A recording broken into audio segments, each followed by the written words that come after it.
Today, on Be Something Wonderful, something always kicks me out of wish fulfilled. Here's the answer. I am your host, Tom Kearin, and this is the Be Something Wonderful studio of higher consciousness, where we help you level up and become the best version of yourself. Creators, welcome back. Big video this morning. This really comes from a comment that was on our Facebook group, facebook.com/groups/BeSomethingWonderful, from a long-term subscriber that's really just feeling frustrated and overwhelmed. And I get it, guys. And I really want to unpack this and help this subscriber and all of us level up and see this from a new vantage point. Because in her situation, she says she's been manifesting her husband coming back home. Right? And she says she's been affirming and she's been imagining and she's been doing subliminals. And she said at one point she was affirming nonstop. And she said there were times when she was feeling really good. What she said was the state of wish fulfilled, right? Feeling that she's in the state of wish fulfilled, right? But remember, I really want to hit this. It's not about feeling good all the time. It's about the conviction of being the identity for whom and through whom that reality is already real. It's conscious of being that. This is big, right? You'll feel pretty good when you're in that identity.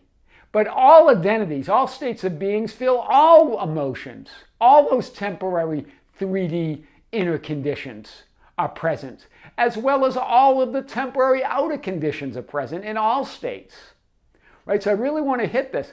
And so you're not being kicked out of a state of wish fulfilled. You were never in it.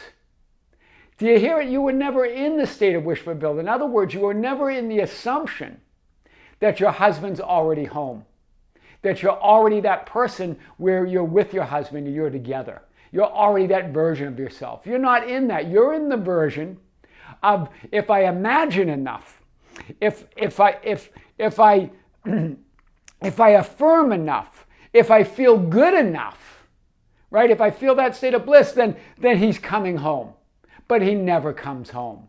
That's the state you're creating, right? It could be anything, not just with a husband. It could be if I'm rich enough, if I get I'll get the job if I do this, if I feel good enough about it, if I imagine it enough.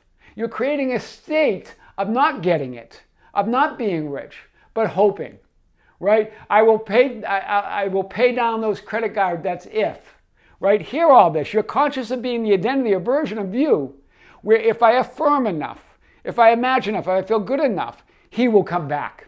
So you create a reality of hoping he comes back, but he never comes back. That's what's happening. You're holding on to the conditions or the old script of him not coming back, but trying and hoping to change the script that is written. Remember, that script is written of him not coming back. That's a reality that plays out of an infinite number of realities. It's one probability. But you keep lighting it up, trying to change it with affirmations, with imagining. And you even feel good when you're imagining it. When you're in the hope of him coming back, and even starting to believe it, you're feeling good, but you're just creating a reality of hoping him that he's coming back, but he never comes back. Do you see the difference? You can still feel good, but that's not that you're not in the state, or you're not conscious of being that reality or that version of yourself where he's back. So you're holding on to conditions or the old script. Let those conditions go. Let that old script go and light up the new one. You think you're imagining and creating what you want. You think that. That's why you feel so overwhelmed and so frustrated. And you're even affirming nonstop to make something happen, to make that old script change, right? You're focused on a script that's written, a timeline or alternative reality that can't be changed. All probabilities exist. It's not about changing any one probability in what you want. It's choosing the new one, choosing the new reality, right? You think you're imagining and creating what you want, but all your focus is on turning the unwanted into what you want. Do you hear this? That's where your awareness is focused. You think it's on what you want, but it's actually on turning the unwanted. My husband's not home. I want him to come home. I'm going to imagine him coming home into what you want. Your awareness and focus is on the old reality. Just like with money, right? You're imagining paying down your credit card debts, but your credit card debts never going away, never feeling that fullness, never being to that reality where you're debt free, right? Or hoping that you're going to get that job, that you will get that offer, but never in the job, never feeling that it's already yours. That's what we're talking about here. I want to really break this down like we never have before. Here's some of the comments that she said. I've stayed in the wish fulfilled several times for days, and something kicks me out. The past 3 weeks, I've been feeling great, absolutely in conviction that he's coming home and it's done. In other words, what she's saying is, I'm only in fulfillment and conviction if that condition is met. Do you see it? You're putting a condition on God, a condition on fulfillment. Remember, fulfillment is your natural state of being. You've got to be conscious of being that person for whom that reality is already real. I'm only in fulfillment and conviction if that condition's met. If that conviction's not met, I get bounced out of it. That's not fulfillment. That's a temporary state of 3D inner conditions of feeling good, right? And that doesn't last, right? Based on the temporary outer conditions, right?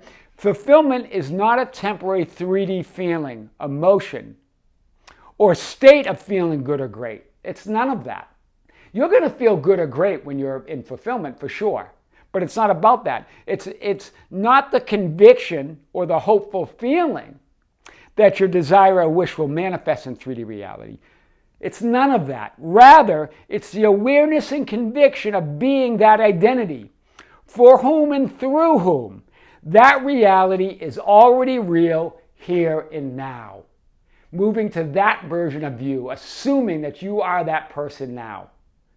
Wow, big difference. That's why you feel frustrated. That's why you feel overwhelmed, right? And again, I feel overwhelmed. I feel frustrated. Remember, whenever you say that, that's your entire life experience. That's reality. Remember, perceiving is reality, and you're the perceiver. So that you can only create a reality of frustration and overwhelmment. And you only create a reality of, I'm manifesting my husband, but he's never manifested. Or I'm manifesting money, but I never have the money. I'm manifesting my husband coming back home, but he's never home. I'm manifesting the job, but I'm never having the job. Do you see the difference? Practice manifestation down to a T is what she said. Right? Remember, come back home is the old script. It's not about him coming back home in that old script. He's not coming back home on that old script. That old script is written. Instead, he's home on a new script, right? A new reality, right? So all techniques, she goes, I tried all techniques, all affirming, all imagining, state akin to sleep, SATs, subliminals, you name it. That's what she said, you name it. I've been affirming nonstop for hours. I felt the best positive thoughts coming up, feeling of bliss even. But where were you feeling that? And what identity were you feeling that? Because those are temporary feelings of inner 3D conditions. And you were feeling it as you were identified, hear this is big today, with that old version of you, that old reality. Right? You thought you were lighting up this, where you're together, positive thoughts and feelings. But what you were really doing is solidifying, reconfirming, recreating, reimagining that old reality, that old script, because you felt like you're trying to change it, and it can't be changed. You're resisting the old script.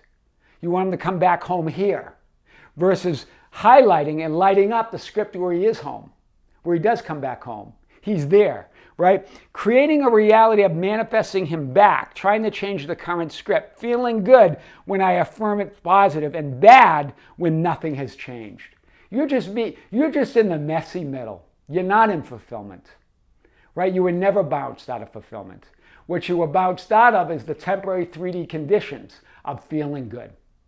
And then you were feeling bad. You were just bouncing around in the messy middle and not conscious of being on that new script, right?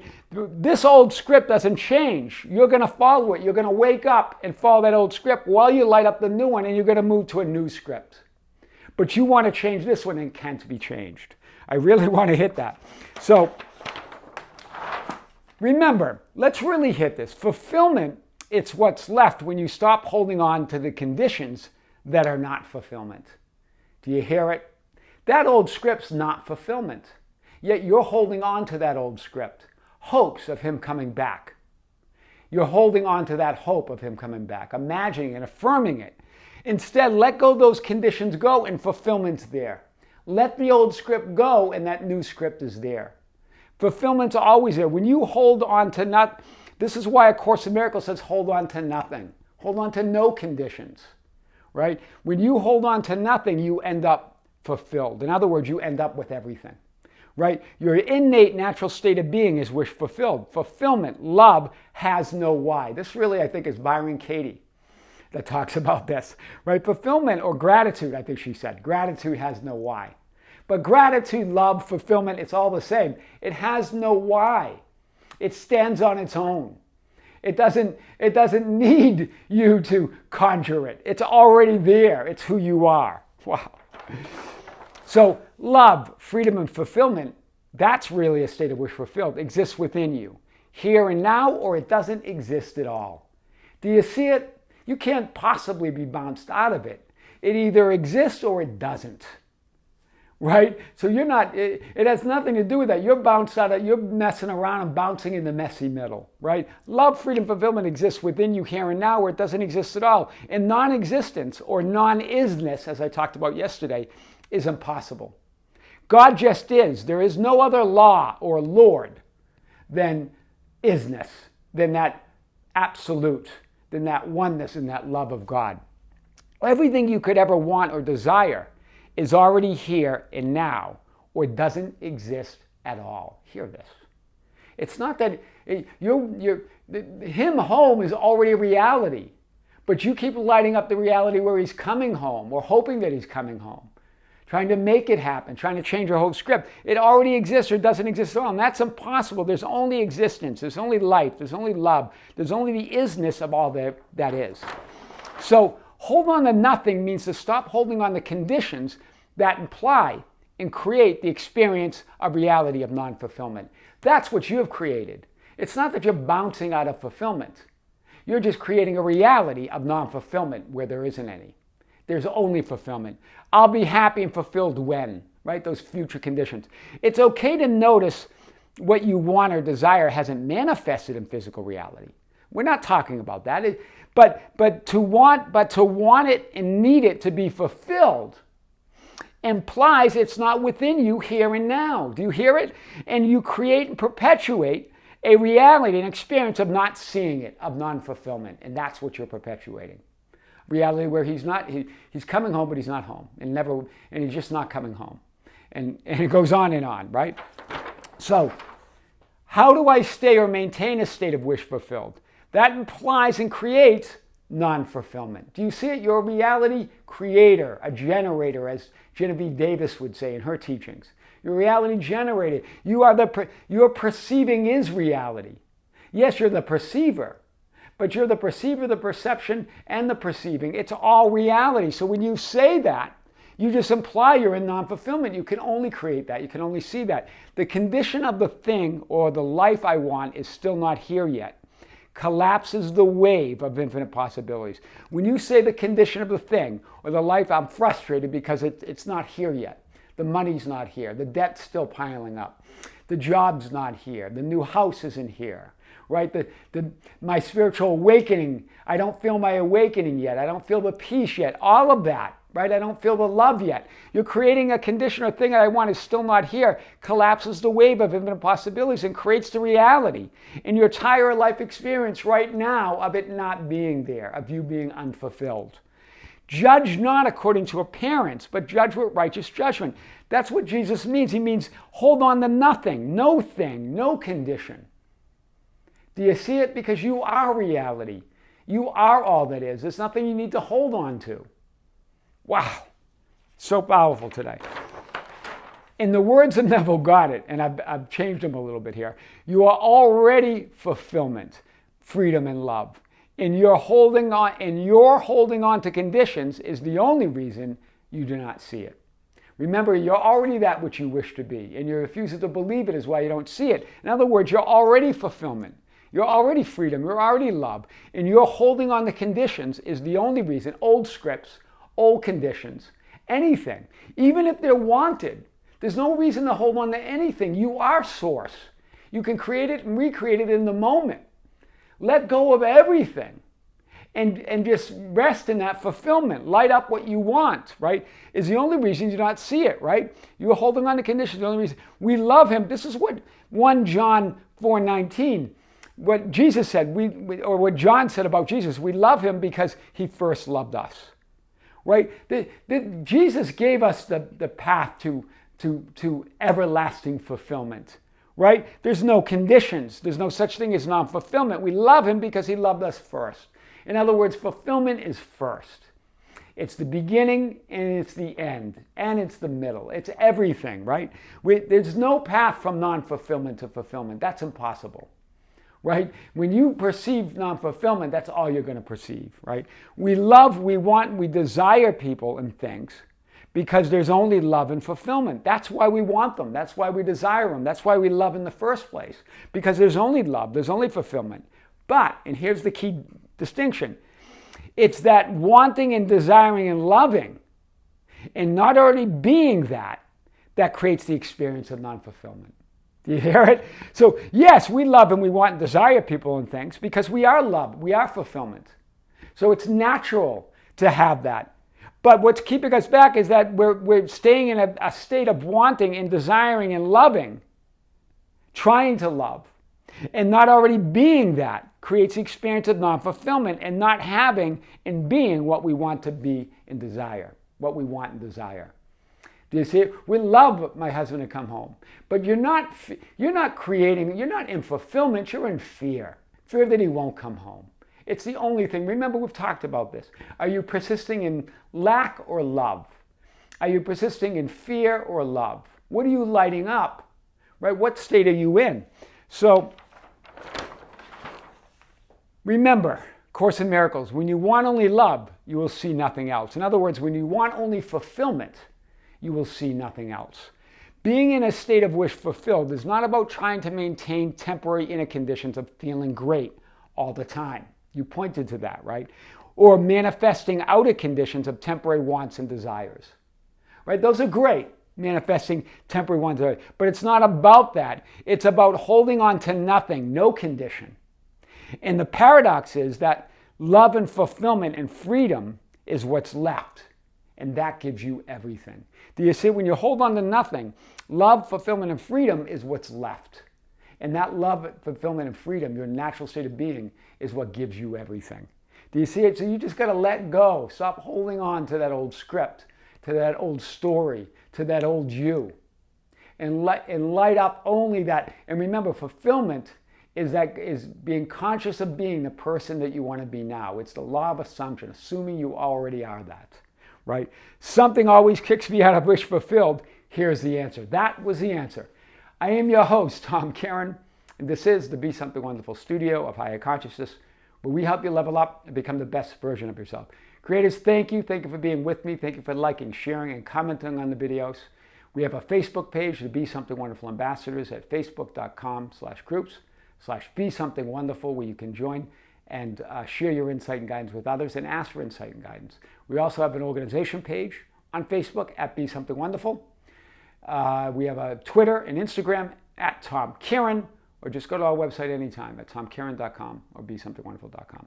With great love, with great light, and infinite gratitude, creators, we'll see you soon.